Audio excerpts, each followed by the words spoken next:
I've known Sarah longer than I've known how to ride a bike. That's saying something, considering I've got the scars on my knees from when she dared me to pedal downhill without brakes in 4th grade. I'm Matt, 20 years old, wildlife biology major, and according to Sarah, perpetually grumpy. I guess she thinks I'm some sort of Disney dwarf to her princess act. The truth is, she's the sunshine type, and I'm not. But when you've been friends since the sandbox, you let some nicknames stick. The forest that day was everything Sarah loved and everything I tolerated. Birds stitched the air with chirps and whistles. Branches swayed like they were in on some private joke, and sunlight poured through the canopy in golden sheets. Sarah spun in the trail like she was dancing, arms wide, her curly hair bouncing as she twirled. Look at it, Matt. Tell me this isn't straight out of a fairy tale. I adjusted my backpack strap and grinned despite myself. It's straight out of a biology textbook. Ferns, oaks, chickadees, you're welcome. She stuck her tongue out at me. You're no fun. Where you see textbooks, I see magic. One day you're going to regret being this cynical. I shook my head, watching as she crouched to pet a squirrel bold enough to linger on the trail. Somehow, animals just didn't run from her. They sat there twitching, waiting like she was Snow White. It should have been unsettling, but it was just Sarah. That thing's probably rabid, I muttered, though I couldn't help smirking when she rolled her eyes. Maybe it just knows I'm nice, unlike you, Mr. Grumpy. There it was. The nickname. She said it like it was carved into stone. And even though I groaned out loud, part of me liked how only she could pull it off. We hiked deeper, the trail narrowing, roots curling like old bones underfoot. Sarah stopped suddenly, holding out a hand to hush me. Do you hear that? I frowned. Hear what? Birds. Wind. My stomach because you made us skip breakfast. She ignored me, stepping off the path. I followed, more out of instinct than curiosity, until we reached a patch of trees that bent in on themselves, their branches knotting together in an arch. It looked wrong and right at the same time, like the forest had decided to build its own doorway. Light shimmered through the gap, but not like normal sunlight. It was brighter, softer, with colors that didn't belong to this world. Sarah's eyes widened, her voice almost reverent. Matt, it's a door. I laughed, though uneasily. A door to what? Narnia? Don't you feel it? She touched the bark, and the leaves seemed to ripple at her fingertips. It's magical. I wanted to argue, to drag her back to the safety of what we knew. But standing there, I couldn't. The air hummed, charged like the moment before lightning strikes. For once, I didn't have a sarcastic comeback. She turned to me, smiling the way she always does when she's about to do something reckless. Come on, Grumpy. Let's see what's inside.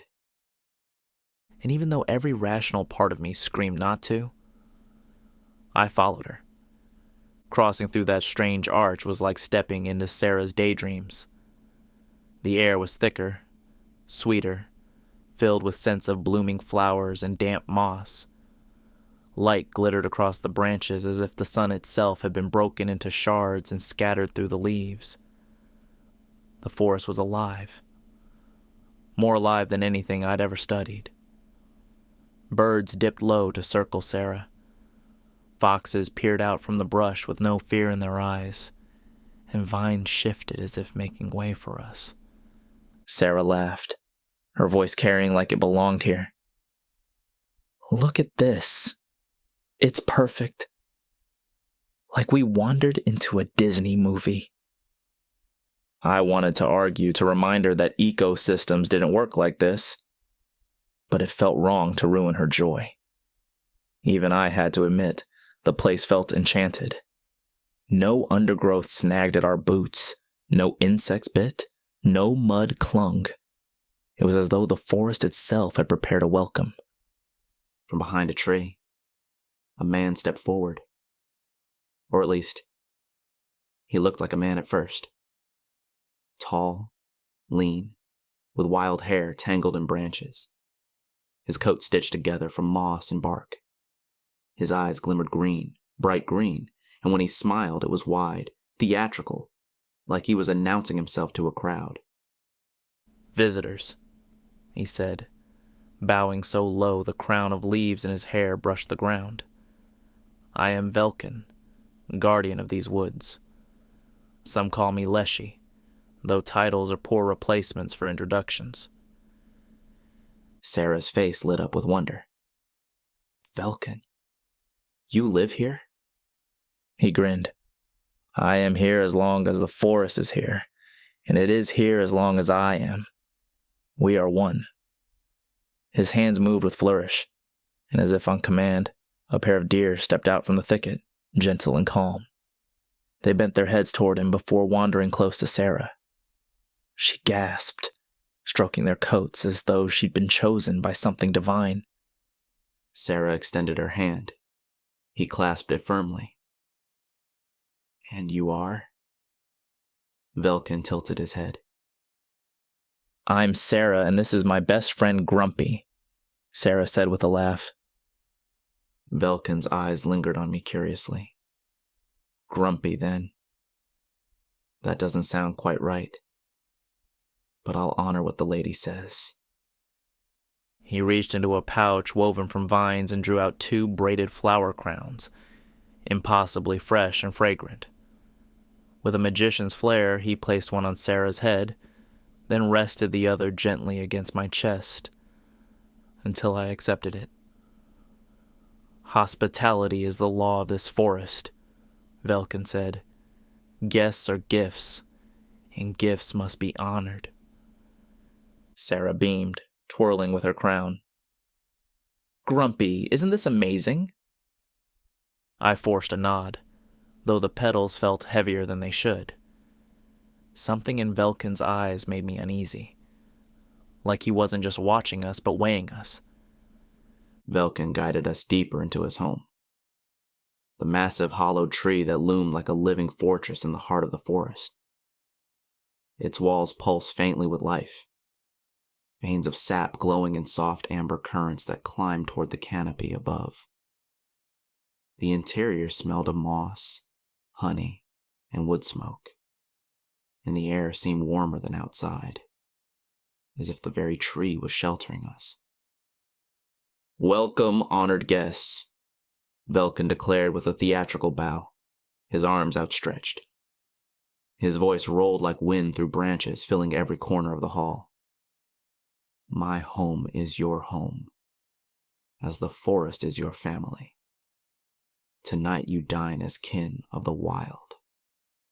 At the center of the chamber stretched a long wooden table, its surface shaped from a single slab of polished root. It overflowed with platters of berries, roasted nuts, golden honeycomb, and fruit so vivid they seemed almost painted. A cluster of woodland creatures, hares, squirrels, even a fox, sat quietly near the walls, their eyes glinting with watchful patience. Sarah's face lit up, her hands clasped like a child at Christmas. It's like something out of a fairy tale. I leaned closer, my voice low. "Or a trap. You know how these stories go. Hospitality's never just kindness. It's a rule." She brushed me off with a teasing grin. "You're impossible. It's food, not poison. Can you let yourself enjoy something for once?" Velkin's smile widened, his pale eyes catching the glow of the sap veins in the walls. "Taste and see." The forest offers nothing it does not wish you to have. Sarah eagerly plucked a cluster of berries and popped them into her mouth. She gasped, laughing as juice stained her lips. They're incredible. She reached for another handful and held them out to me. Come on, just try one. I promise it's delicious. I hesitated, my gut twisted tight, but her laughter and Velkin's calm gaze pressed down on me. Slowly I reached out, took a single berry and bit into it. Sweetness flooded my tongue, so rich and wild it felt unreal. And yet beneath it, faint and bitter, something lingered. A feeling of dread curling in my chest as if the forest itself had claimed a piece of me. Velkin's home glowed with a warmth that pressed against my skin. The air heavy with herbs and the sweetness of ripe fruit. Branches curled overhead like vaulted ceilings. Glowing fungi embedded in the walls shed a gentle green light. And small birds perched calmly in the rafters as though unafraid of us. A pair of foxes lounged near the hearth, their eyes following us lazily, while Sarah marveled at the spread of food across the table. Velkin moved behind us, his presence vast, filling the room like a second fire. He clapped his hands once, and the lantern swayed as though stirred by a hidden wind. From somewhere deep in the walls of living wood, a drawer slid open, branches twisting until they formed a box covered in moss. Velkin lifted it carefully and set it before us. With deliberate slowness, he drew back the lid. Inside were two objects that glimmered faintly in the firelight. One was a necklace of braided vine with a stone pendant that seemed to pulse like a heartbeat. The other, a ring of twisted root that shimmered as though polished by centuries of water. Sarah gasped, her hands flying to her mouth. They're beautiful. Velkin's eyes gleamed. The forest gives gifts only to those it favors. Take them, and know you are honored guests. Sarah reached first, lifting the necklace and slipping it over her head. As the stone touched her chest, a shiver seemed to ripple through her. She laughed, light and airy. It feels warm. Alive. Velkin turned to me, pushing the ring closer. And for you. Velkin leaned forward, his pale eyes locked on me. Do you accept the forest's gift, Grumpy? The name rolled from his tongue like a challenge. I swallowed. Yeah, sure. Good, Velkin purred, his smile broadening. I think it will fit you well. The root circlet lay heavy in my palm. Its texture was rough, biting against my skin. It looked nothing like Sarah's necklace. Where hers was delicate, mine felt like a restraint. I slid it onto my finger and it tightened, constricting until I had to clench my teeth to keep from yanking it off.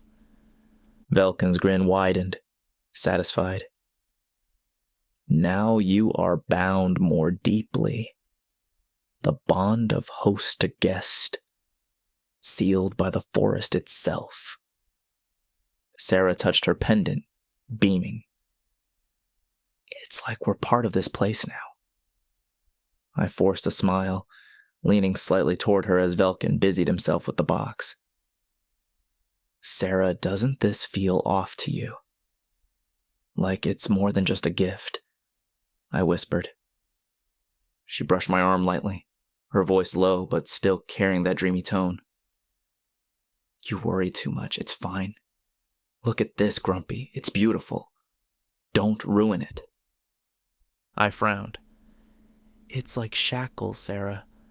I can't shake it. Her smile softened, teasing but reassuring. Grumpy as always. That's why I love you, though. You'll see. It's nothing bad. I swallowed hard, but the unease stayed lodged in my chest. Velkin's voice softened, though the weight behind it pressed down on me. Now that you are adorned, I ask you truly, would you stay? Here, in the safety and splendor of the forest, my kingdom would welcome you forever. Sarah's eyes glistened, caught between awe and disbelief. It sounds like a dream. My chest tightened as the ring dug deeper into my finger, and the walls around us seemed to lean closer, waiting for my answer. The warmth that had once wrapped the chamber began to seep away, replaced by a stillness that pressed against my ears.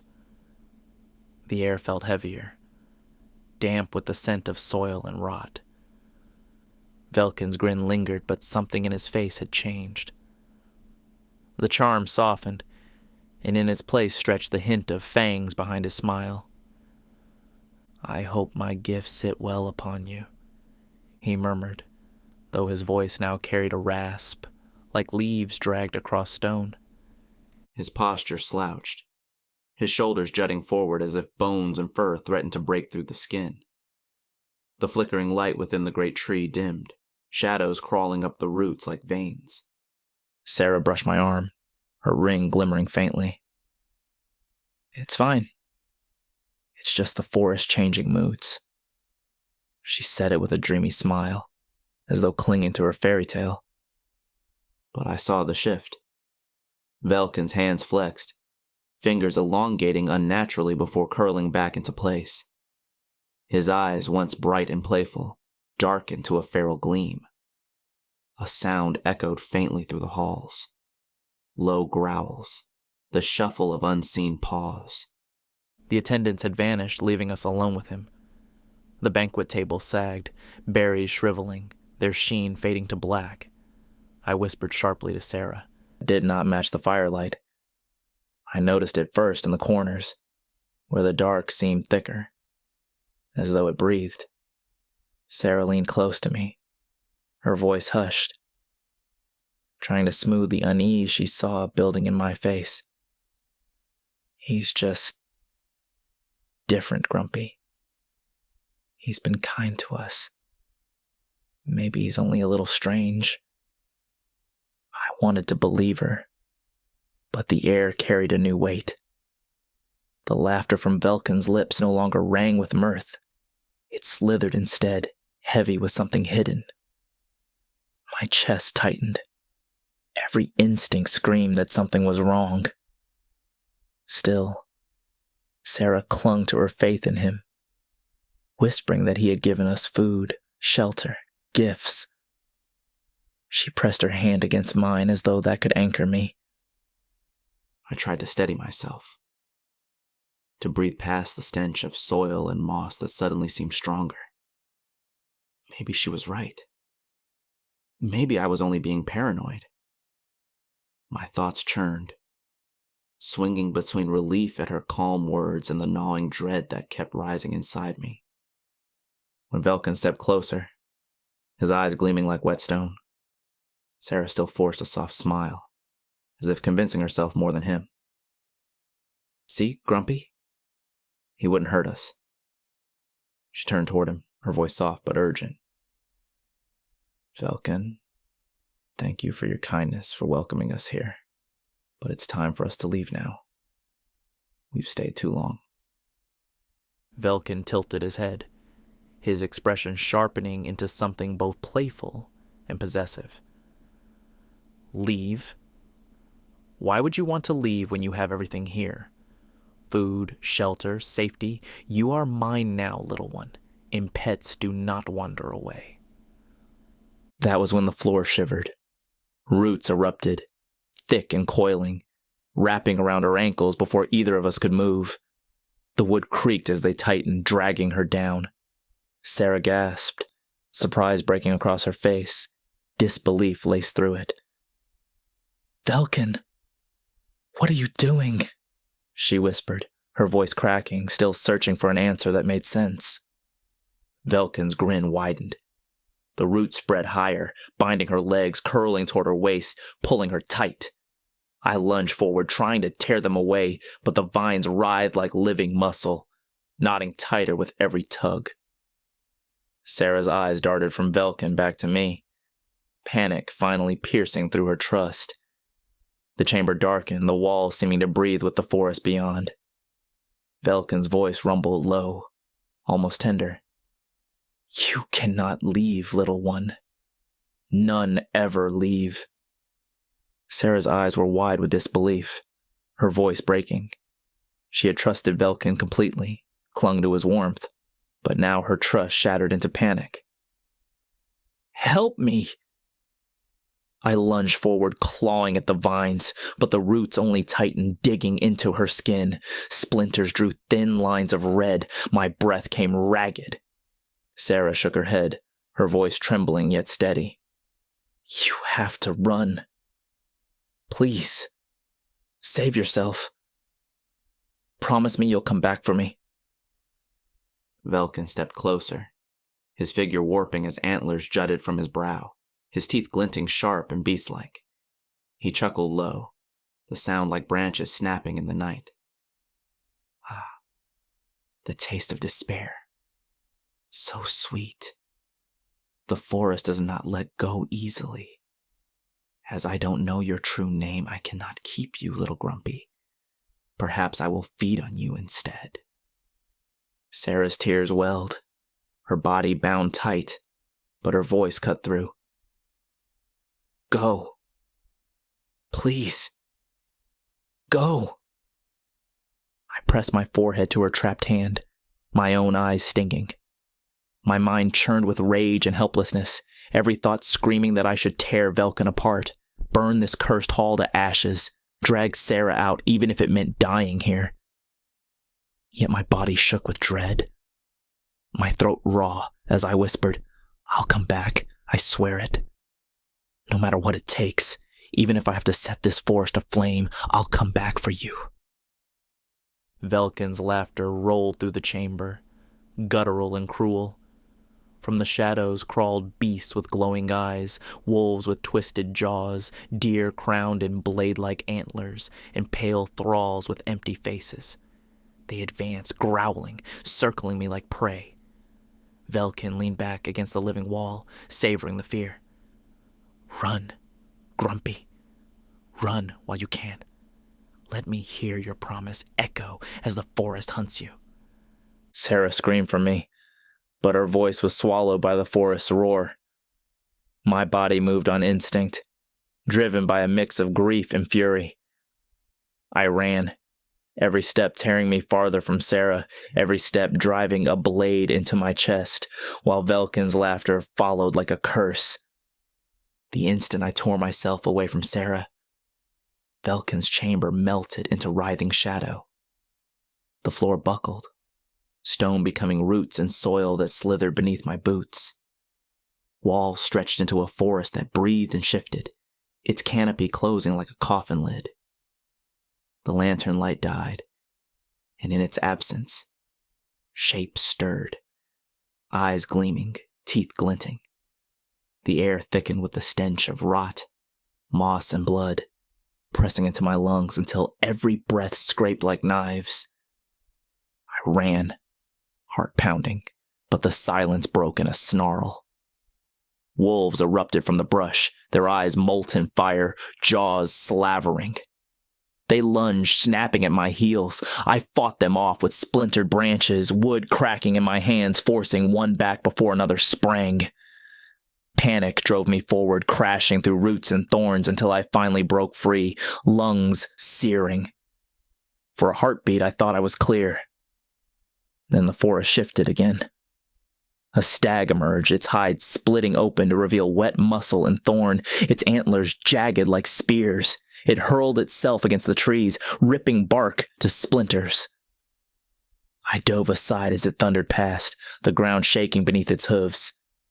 I staggered to my feet, breath ragged, only to hear the snap of branches as it wheeled back, charging again. I stumbled deeper into the trees, escaping by inches, branches whipping my face as I fled. I slowed only when shapes staggered between the trunks ahead. Thralls, pale and eyeless, arms jerking forward like broken puppets. Their cold fingers scraped across my skin, each touch leaching the warmth from my bones. I tore free, fighting them back with fists and desperation. their jaws open, teeth gnashing as if they could already taste me. I wrenched loose with a scream, blood slicking my shirt where one had bitten into my arm. Stumbling, I pressed forward, and then I saw it. Through the choking trees, a jagged silhouette rose. A broken stone arch half buried in moss. Recognition jolted me. It was the landmark near the exit portal. Relief surged through the terror, just enough to keep me moving. If I could reach it, I was close. Close to escaping. But the forest did not let me go. A wolf's claws raked across my back, hot pain flooding through me. I cried out, fought it off, then lurched onward, barely keeping balance. Vines lashed at my legs, branches clawed my arms, and the thralls hissed behind me, their teeth clicking like hungry insects. The deeper I went, the more the hunt closed in. Relentless. Suffocating. Merciless. I pressed myself against a tree, chest heaving, mouth copper with blood. The silence that fell was worse than the noise. An oppressive pause, as if the whole forest leaned in to watch. Then came Velkin's laughter. Soft at first, then spreading through the branches, echoing off every trunk. Run, little grumpy. Run until your heart bursts. You taste too sweet to let go. Fear nearly buckled me, but rage pushed me onward. I staggered, half running, half falling, every muscle screaming. Roots coiled to trip me, wolves snapped at my heels, and pale hands clawed at my clothes. Still, I forced myself forward, grief turning to fire in my veins. For Sarah. For vengeance. My fists clenched as I stumbled through the chaos. I will come back for her. I will burn this place down to ash. Velkin, I swear. I'll kill you. Through the blood and shadows, a shimmer appeared ahead. A fragile boundary of light bleeding through the trees, as thin as dawn creeping through shutters. I threw myself toward it, lungs ripping, every sound behind me swelling into a frenzy. Wolves hurled themselves from both sides, one raking my ribs, hot pain tearing across me. Thralls grabbed for my legs, dragging me down, but adrenaline tore me loose. I screamed as I hurled myself forward. The light shattered around me and the world shifted. I fell hard onto wet grass. Silence struck like a hammer. The twisted forest was gone, replaced by the same quiet meadow where it had begun. The night sky stretched above, stars unblinking, cold and indifferent. But my body shook. My wounds burned, and Sarah's voice screamed in my head, louder than the blood rushing in my ears. I pressed my fist into the earth, dirt grinding into torn flesh. My throat burned with grief and fury, sobs breaking into growls. Then the rage boiled over, drowning out everything else. I'll come back for you. I spat into the night, my voice cracking into a snarl. Even if it kills me, I'll rip this forest apart root by root. I'll burn it all to the ground if I have to. Sarah, I swear, I'll come back for you.